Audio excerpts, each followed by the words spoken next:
Hey guys, it's Randy with Lowbuck LS here again, and this week we're going to do an unboxing and have a first look at one of these Chinese LS harnesses from Nathan Wee, who is a Chinese gentleman who posts these for sale in various Facebook groups, mine included. So if you're interested in having a look at one of these and seeing what the quality looks like, stick around and we'll get right into it.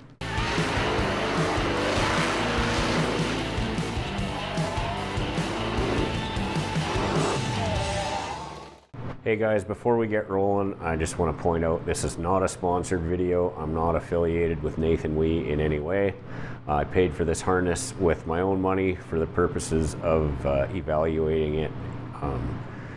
So a number of you guys have messaged me about these harnesses on Facebook, and one of the questions that's commonly asked is where it ships from. So I'm going to cover up my part of the address here and see if you guys can see that. It is from Shanghai, Shangdun, basically mainland China. Shanghai is where it's shipped from. So another thing I wanted to point out is there is a bit of a language barrier. Nathan does correspond back and forth in English, and it's adequate to get the job done, but you can just tell English isn't his primary language, and he's not completely fluent in it, but yeah, the communication was good enough to get the job done and get the product sent out. So with all that out of the way, let's actually get this harness out of the box and have a look at it.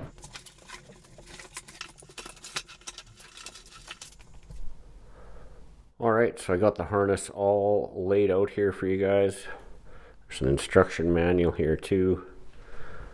I'm just gonna And I labeled all the sensors here. We'll go through it in a bit more detail here, but just wanted to kind of give you guys a overview here of the whole harness. I did pay extra for this like braided cloth covering on it.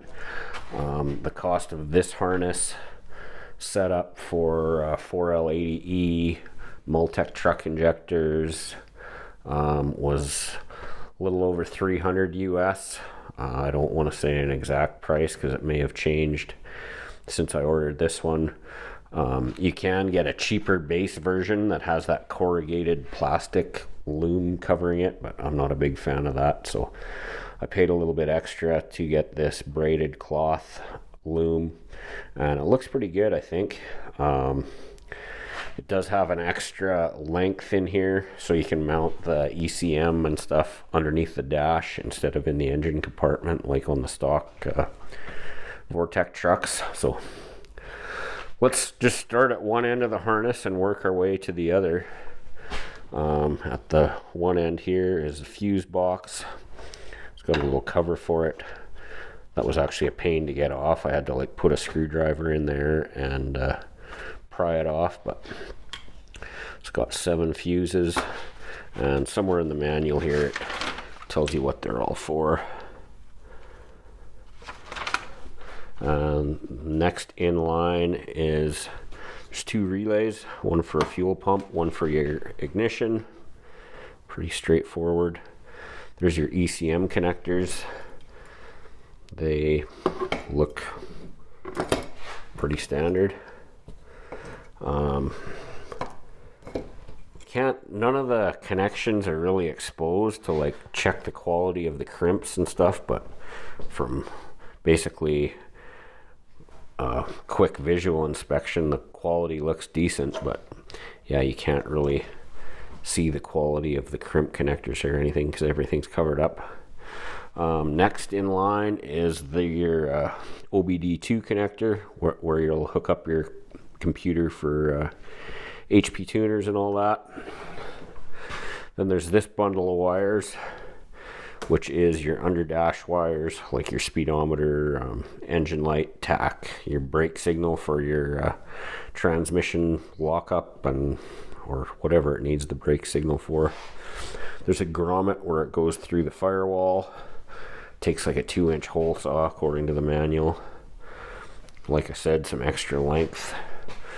And then this is where I ran into the first problem. This is your right hand O2 sensor, and the colors don't jive with what it says in the manual. So we're looking at right hand O2 sensor. It says the colors should be tan, purple, green, and pink, and we are dealing with black, white, purple, and pink. So colors don't match with the instructions, so there may be a bit of going on to like the LT1 swap website involved to figure out which pins your right hand O2 sensor are supposed to go to on your ECM, and it may not be completely straightforward, so maybe a bit of figuring stuff out here.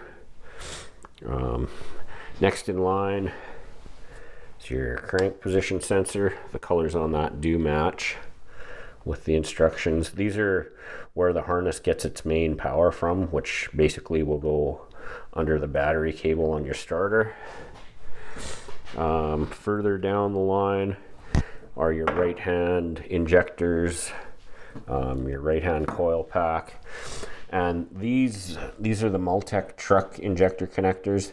They look a bit different than the factory ones, so I just grabbed a truck injector here to verify that the connectors plug in, and they do. And just one other thing I wanted to mention about these injector connectors that makes this harness slightly better than your average China harness. So if you buy the basic cheap Chinese LS harness off of eBay or Amazon, it's most likely going to have EV1 connectors, so they're not going to work on your typical truck injectors.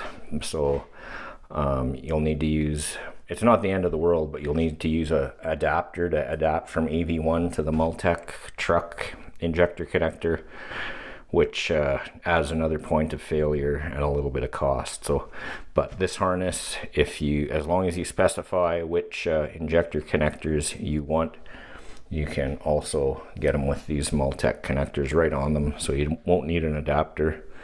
And then same, the cheap harnesses typically have on the MAF a 3-wire MAF connector with a separate IAT sensor, and that's not the right one for our truck. So, but same with this one, you can, as long as you specify when you order it, you can get the 5-wire MAF. That's the right one for our LS based Vortec truck engines that most of us use. Moving further on down the line, there's our cam position sensor. Going up this branch here goes to our transmission. That one will be our input shaft sensor. Since I ordered this for the 4L80E, there's your big transmission connector, vehicle speed sensor. And again, on these two, the colors don't match with what it says in the instructions, but pretty sure those instructions are just copied from somewhere. Going further down the left side of the engine now, there's like your big engine ground wire, your knock sensor connector, your left side injector connectors and coil pack connector, left hand O2 sensor, and same deal. Colors are exactly the same as the right hand O2 sensor, so a little bit confusing there, but and then getting down to end of the left side here, your throttle position sensor, idle air controller, engine coolant temperature sensor, alternator connector, and your mass airflow. And this, again, you have to specify what kind of mass airflow sensor you've got. I've got the 5-wire, kind of the combined intake air temperature sensor and mass airflow sensor. So that is basic overview of what the harness looks like. Yeah, only concerns I have are wiring colors don't match up with what the instructions say.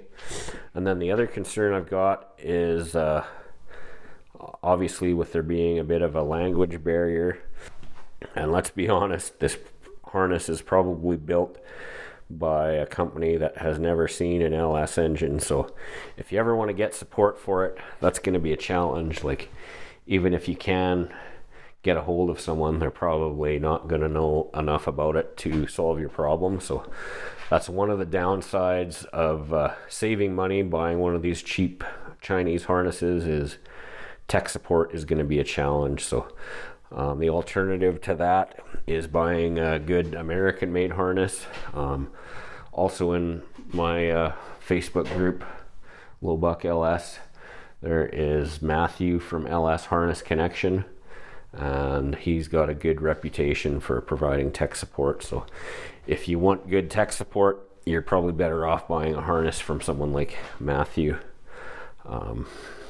So that's my biggest concern, along with colors not matching. But I think, yeah, with the help of the wiring diagrams on lt1swap.com, I should be able to figure that out. The other thing I wanted to mention, I kind of alluded to it a bit before, but you have to be very specific when you're ordering this harness from Nathan as to what kind of injector connectors you have, whether you're drive-by-cable or drive-by-wire. Obviously this one is for a drive-by-cable because there's no throttle body connector. You got to be specific about what kind of transmission you have, whether it's a 4L60E or 4L80E, and what kind of MAF sensor you have. So just give as many details as possible. And if you want to see me actually install this harness on an engine and see how it works, I will post a link to the video right here when it is available.